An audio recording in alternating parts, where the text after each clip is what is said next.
Ano nga ba ang posisyon ng Iglesia ni Cristo sa inihaing impeachment complaint laban kay Vice President Sara Duterte?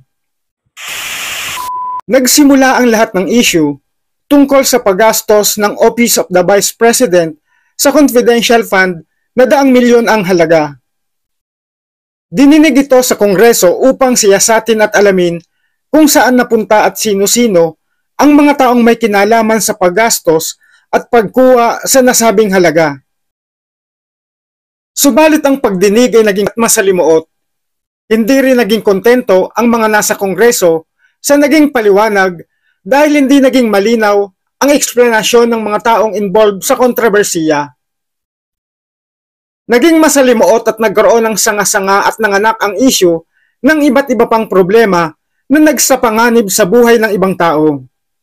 Dahil nga sinasabing nabawasan ang pagtitiwala ng marami at ng iba't ibang grupo sa Vice President, ay may mga nagsulong upang pababain siya sa pwesto sa pamamagitan nito ng impeachment complaint na mainit na pag-uusapan sa Kongreso at Senado.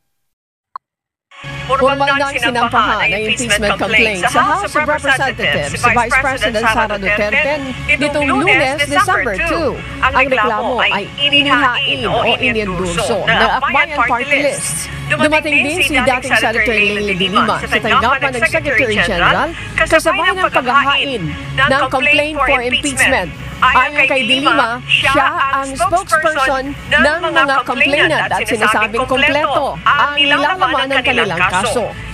Bagamat may ipinahayag na ang ating Pangulo tungkol sa bagay na ito. What will happen to if somebody files an impeachment?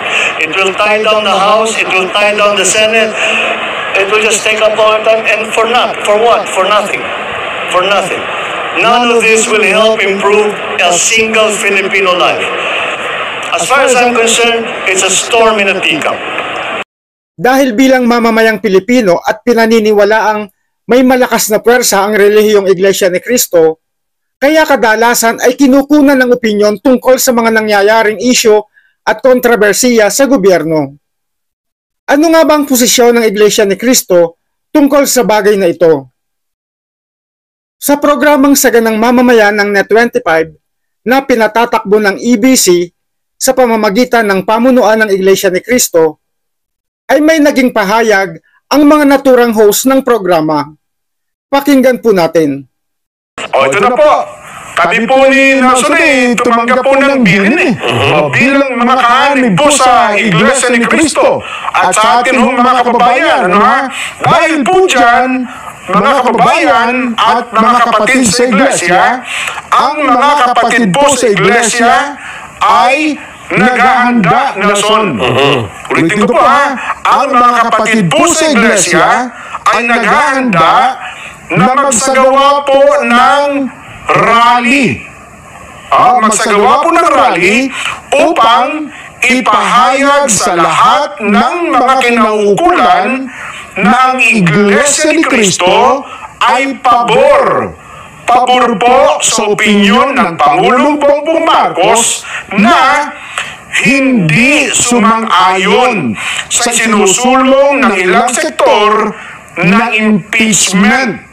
Dahil maraming problema ang ating bansa na dapat pong unahin ng ating pamahalaan. Ang Iglesia ni Cristo po ay para sa kapayapaan. Ayaw namin, ayaw po natin sa anumang uri ng kaguluhan na manggagaling sa kanino mang panig. Ngayon pa lamang po, mga kababayan, ay nag-uorganisa na po ang mga lokal sa buong Iglesia para magkaroon ng mga malalaking pagtitipon.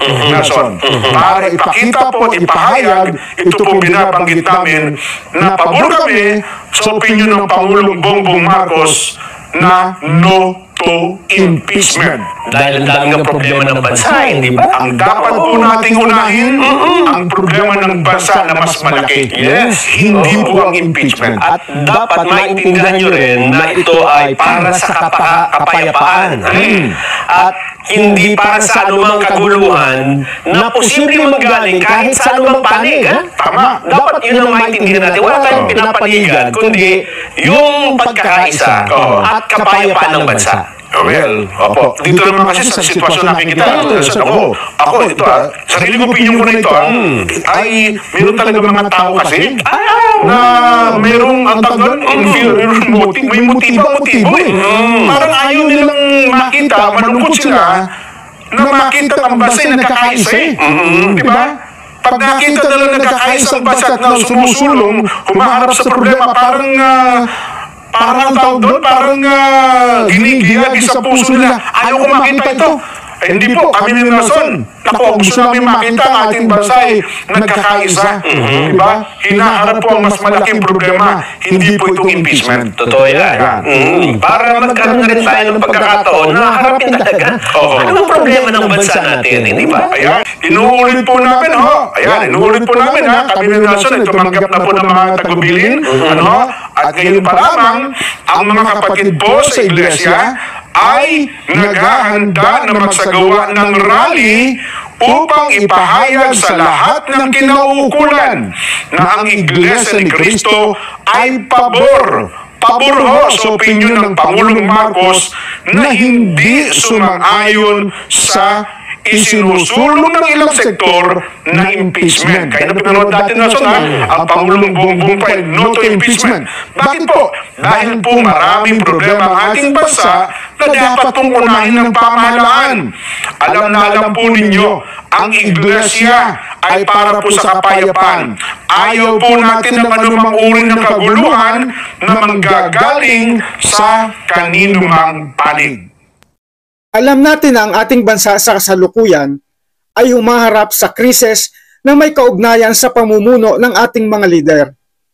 Subalit ang impeachment ay hindi sagot sa nangyayari, lalo na't ito'y gagamitin lamang ng ibang tao sa kanilang hangarin at ambisyon sa gobyerno. Tama lang na higit na pagtuunan ng pansin ang mas pangunahing problema ng ating bansa para sa ikabubuti ng bawat Pilipino. Buhay mo, buhay nyo! Andito yan sa Drama Natin To TV. Subscribe na mga kadrama!